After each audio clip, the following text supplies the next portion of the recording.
Hello, my fellows. It is your boy, Mr. Reviewer here, and today I'm going to be doing a quick movie review on a movie I watched in the theater yesterday, and that is, of course, F1, the movie.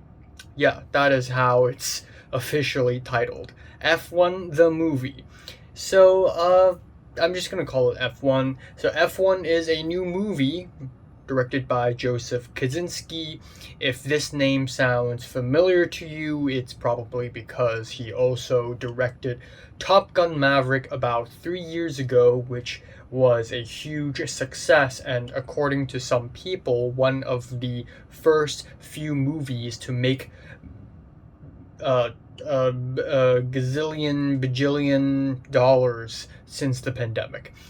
And some people may even say Tom Cruise revived cinema after COVID, even though I feel like a big blockbuster like Top Gun Maverick, sort of topping the charts in box office, is an inevitability regardless of Tom Cruise or not. But, anyways, Joseph Kosinski is back. He really went from sticking the camera onto planes in the sky to sticking cameras onto race cars very close to the ground, because this time around we have F1, a movie about the Formula One. And I'm not familiar with racing and the aerodynamics of a race car. I'm not familiar with sort of the rules and the strategies and all that stuff. So I feel like F1 is the kind of movie that would be enjoyed if you're already a big fan of racing already. But I still think a good chunk of the movie makes it so that you kind of understand what's happening. Like, ooh, they made a new plate.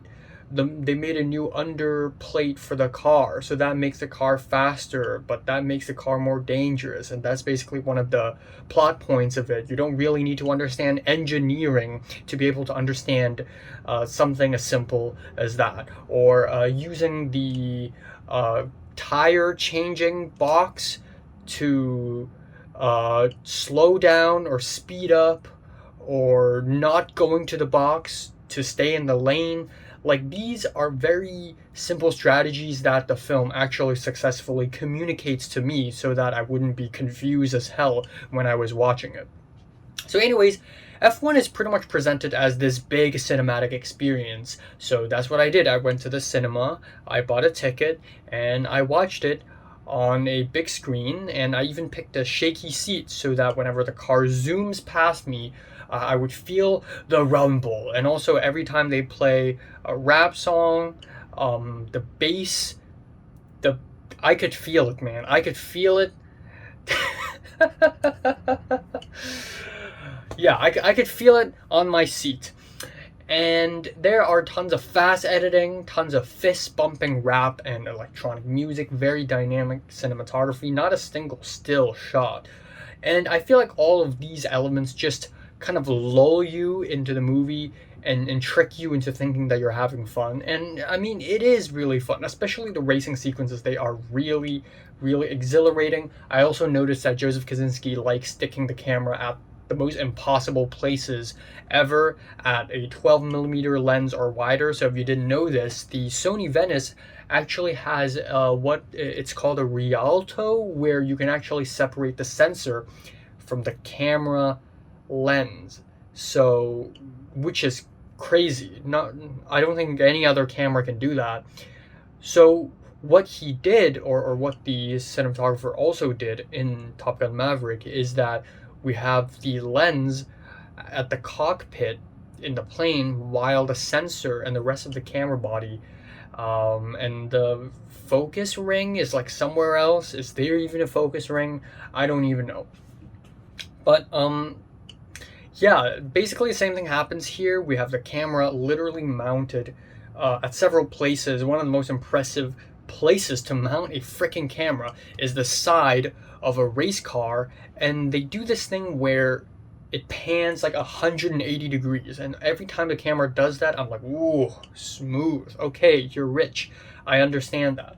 I also wanted to say that the racing sequences are really difficult to film, because if you want to have, unless you have multiple cameras running at the same time, which is probably what's happening, but there are so many scenes where we see an action of a car on that specific section in that lane, and also the close-ups of the drivers involved, and also medium shots of like the side of the car all at the same time. But then if you think about it, these massive wide shots, it's not the actors in the cars, it's the stunt drivers. So they have to film this multiple times and then match up all these things as if they are happening at the same section of that lane. It's really technically difficult.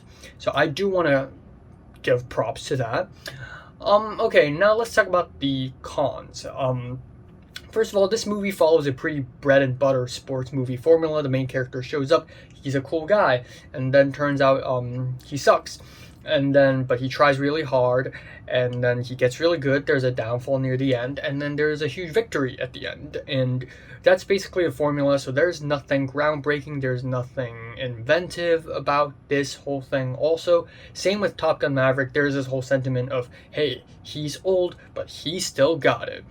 Also, when I leave the theater, it makes me remember that this movie is part of the arduous campaign to make Brad Pitt look like a good person, because of the recent controversy that Brad Pitt had nestled himself with.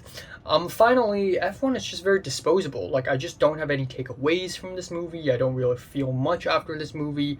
At least Top Gun Maverick felt like some kind of victorious thing, but this movie didn't really do that for me, I guess. So yeah, not really crazy about this movie. I think it's a fun time. I recommend it if you want to have fun, but otherwise it is a strong 6 out of 10. So have you watched F1? Comments below, let me know, subscribe if you want more, and thanks for watching.